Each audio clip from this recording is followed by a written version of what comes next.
morning. Welcome to our Zoominar. This is John Miller, founding attorney, Rock Solid Law. On our weekly webinar, and this one is all about taxes. A lot of information. I'm going to whip through it pretty quick this morning. Questions bars down somewhere around right there. If you do have a question you need to ask, you let me know. I'm just going to launch right into it and try to get through this material as quick and well as I can. It's a lot. So today's subject is more for our small business owner clients as well as our estate planning clients, and is all about what's happened in this world over the last year or so, inclusive of the last 4 years, that can benefit you tax-wise. So the first half is the unknown tax benefits from COVID. There have been some positive developments on the tax scene for us in regard to personal taxes. So the American Rescue Plan, which of course was adopted this year in 2021, provides a larger single-year tax break than either the Trump or Reagan tax cuts. And it provides one of the biggest one-year tax cuts in modern history. A new analysis has found. So the tax breaks are 70% larger than those in any single year of the 2017 Tax Cuts and Jobs Act, and also greater than the first year of President Reagan's 81 tax cuts, according to the Nonpartisan Tax Policy Center. But most of the breaks in Biden's package last only 1 year. The stimulus is projected to lower the total Americans pay in taxes by nearly $500 billion in fiscal 2021. Biden and congressional Democrats are already pushing to make key provisions of its coronavirus relief package permanent, but as I said, so far it's only this year. The expansions include including expansions of the child tax credit, the Earned Income Tax Credit, and the Affordable Care Act premium subsidies. If that happens, the breaks would approach the size of the 2017 law. More on that later. The current act is projected to reduce federal taxes by an average of $3,000 per household in 2021 and raise after-tax income by 3.8%. Families with children would get an average tax cut of more than $6,000. There's a stark contrast between who benefits from Biden and Trump's packages. I will tell you that under the American Rescue Plan, it's families with children who primarily benefit. Low and moderate income households, those making $91,000 or less, are set to receive nearly 70% of the tax benefits from the most recent coronavirus relief law. The calculation includes the $1,400 stimulus checks, which have been coming out, and that has the largest impact. Nearly half of Trump's cuts went to households in the top 5% of the income distribution, who made about $308,000 in 2018. Middle-class taxpayers will now see their federal tax levy decline by an average of $3,350 this year. The Trump law cut their taxes by about $930, or 1.6% of after-tax income on average. The highest income, 0.1% of households, enjoyed a tax cut of $193,000, or 2.7% of after-tax income from the Trump 2017 Tax Act, and they'll receive nothing from Biden's American Rescue Plan Act. Okay, a half dozen benefits that we're going to hit on these tax benefits that are directly related to COVID. Of course, the stimulus checks I've already touched on. Unemployment benefits. The CARES Act was a lifesaver for people who lost their job because of the pandemic. Unemployment benefits are typically taxable, but the current law would make the first $10,200 of jobless benefits tax-free if a taxpayer has an income of less than $150,000, and that's for the 2020 tax year, the ones that are due. By the way, happy tax day. I know it's been extended, but it's April 15th. So typically this has been IRS day here in America. Under the American Rescue Plan, the new act, the enhanced unemployment benefits are extended to September of 2021. As I said, families with children are going to benefit. The ARP, or American Rescue Plan, significantly expands child independent care tax credits for another year. If you have dependent children, there are a lot of subtleties here, and you need to check this out with a qualified tax expert like a CPA or other professional. Yes, the child tax credit, the ARP provides dramatic one-year expansion of the child tax credit for the 2021 tax year, so plan for that. The Earned Income Tax Credit, or EITC, provides an incentive for people to work, and for 2021, many more workers without qualifying children will be able to claim this valuable tax credit. So this is with or without kids, including younger and older Americans. So the childless EITC amounts will be higher as well. There's a lot going on with student loan debt. What's in the current act will not affect very many people right now, but it will save millions of Americans big bucks if it's eventually paired with another financial benefit, student loan forgiveness. And we've all been hearing a lot about that in the news. So far, no development there to report. From 2021 to 2025, forgiven student loan debt is not subject to federal income tax. So if you get your student loans forgiven over the next 5 years, there's a big break for you. In the January 2021, remember this was as before the new president was sworn in, the Consolidated Appropriations Act offered some tax benefits to Americans, including college debt being replaced by a more liberal standard of lifetime learning. So if you have continuing education costs, those are a place to look for tax benefits at this point in time. The lower itemized medical expense deduction threshold was made permanent. So a tax-free treatment for forgiven, also tax-free treatment for forgiven principal residence mortgage debt has been extended. And for federal income tax purposes, a forgiven debt generally counts as taxable cancellation of debt. So now there's instances where that's not going to be true. Mortgage insurance premium. I always counsel people to get rid of their mortgage insurance if at all possible, but there is an extension of a write-off. If you have mortgage insurance payments, you can treat those premiums for qualified mortgage insurance on debt to acquire, construct, or improve a first or second residence as a deductible qualified residence interest, just like your mortgage interest.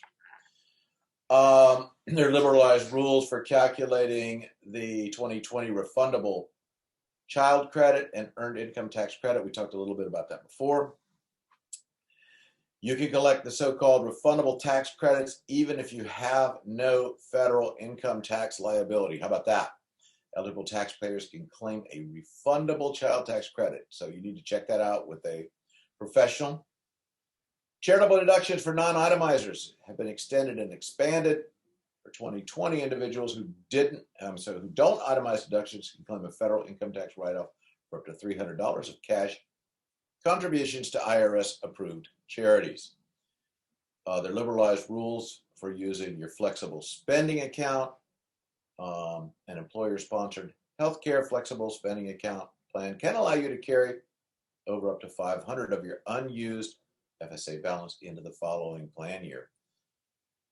There's a $500 credit for energy efficient home improvements. That's been extended. There are all sorts of credits for energy efficiency in the home and automobile industry. So if those are things that you have available to you, you will want to check with a professional to see what credits you can take. So the one I referenced about energy efficient home improvements allows you to claim a federal income tax credit of up to $500 for the installation of certain energy-saving improvements to a principal residence. So the news isn't all bad about the pandemic. There have, as a result of it, been a tax relief granted, and my advice is, if any of the issues that I talked about apply to you or someone you know, to seek a tax professional to discuss whether or not those should be claimed on either the return you'll be filing, if you haven't done so already, in the next month, or of course the one a year from now. So I'm doing pretty well. I'm right at about quarter past, and so I'm going to switch to the other discussion of today's subject matter, which is the qualified business income deduction. And the certain individuals with business income can lower their taxable income. So we're going to call it the QBI, Qualified Business Income Deduction, for the purposes of the next little bit in this discussion. And so this deduction allows some individuals to deduct up to 20% of their business income, REIT dividends, or PTP income, more on that later, on their individual income tax returns. First note, this is on your individual tax return, not on your business tax return. Those who can claim the QBI deduction include sole proprietors, the partners of a partnership, the shareholders in S corporations, as well as some trusts and estates. So I'll hit a few more of those qualifications in a moment. Again, the QBI is for individual taxpayers, and the qualified business income is defined as the net amount of qualified items of income, gain, deduction, and loss with respect to any trade or business. So basically, it's any business income that you report on your personal tax return, or your business's, quote, net profit, end quote. I'm sure everybody knows that net is a malleable term, but it is essentially net profit that we're talking about. So the QBI deduction lowers your taxable income, which is the amount used, of course, to determine how much annual income tax you owe. Filers can claim the deduction whether they take the standard or itemize their deductions. Pass-through entities that may be able to claim the QBI deduction include sole proprietorships, partners in partnerships, shareholders in S corporations, subchapter S corporations, those are small corporations, members of an LLC, a limited liability company, and beneficial owners of a trust or an estate. For better definition or more thorough definition of what qualifies under those type of entities, please see either an attorney or a qualified tax professional. So this deduction was created by the Tax Cuts and Jobs Act of 2017, which was, of course, a major reform of the federal tax code. The deduction is detailed in section 199A, so you may also see it out there in the literature called the section 199A deduction. Okay, it's talking about the same thing, QBI, section 199A, all talking about qualified business income. It's taxable income that comes from a domestic business. Okay, so there's a test. If a business has foreign income, only the income from the domestic side of the business is eligible for QBI. QBI does not include the following: employee wages or salaries, non-taxable income like, say, municipal bond interest, capital gains or losses, foreign currency gains or losses, most investment dividends, qualified REIT, which is, of course, real estate investment trust dividends, PTP, that's publicly traded partnership income, interest income, income loss or deductions from a notational principal contract. And I got to tell you, that one's outside the area of my practice. And annuities that weren't received as a part of conducting business. So those are not included in qualified business income. The full QBI deduction is worth the lesser of 20% of your qualified business income. Let me start that over. The full QBI deduction, sentence makes sense if I get the word deduction in there, is worth the lesser of 20%, 1/5 of your qualified business income, plus 20% of your qualified REIT dividends and qualified publicly traded partnership income, or 20% of your taxable income minus your net capital gain. I would suggest to you that you need a tax professional to assist you with that calculation. The exact value of your deduction depends on how much income you have. As long as your taxable income before considering the QBI deduction is less than the income threshold, you can claim up to the full deduction. I'd like to point out that certain occupations, including attorneys, accountants, and financial planners, are not eligible. So for more help understanding whether your income qualifies for the QBI deduction, consider talking with a CPA or a tax attorney. I would like to offer anybody, but especially my business owner clients who join us or see this on our video board, for a quick memo on QBI and how to get started, including the article, IRS isn't verifying millions in QBI deductions.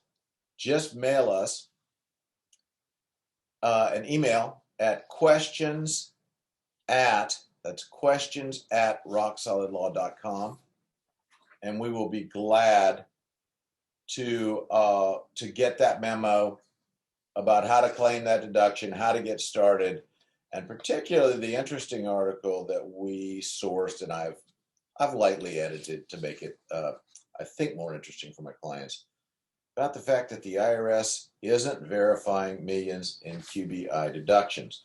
So obviously QBI came in 2017. That was before the pandemic hit.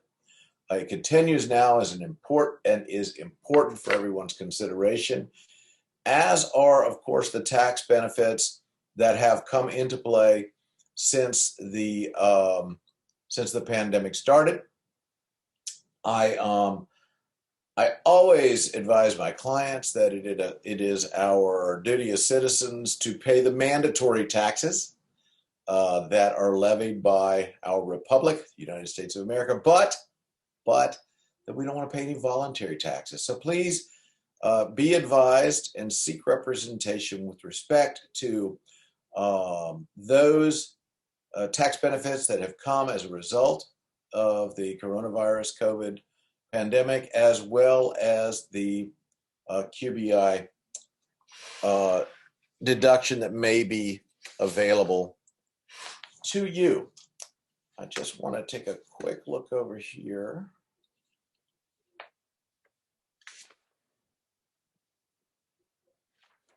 Yep, next week on Thursday, we're going to talk about funding a trust and what that means. It's really not that difficult a concept, but a lot of people get caught up in the terms.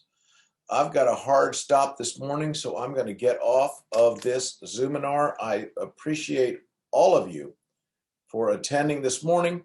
I'm going to turn you back over to the Commodores and Zoom. See you next week on Thursday. Man, I'm not using my volume button very well today. Let me get you back to the Commodores. There it is, you guys. Have a great week.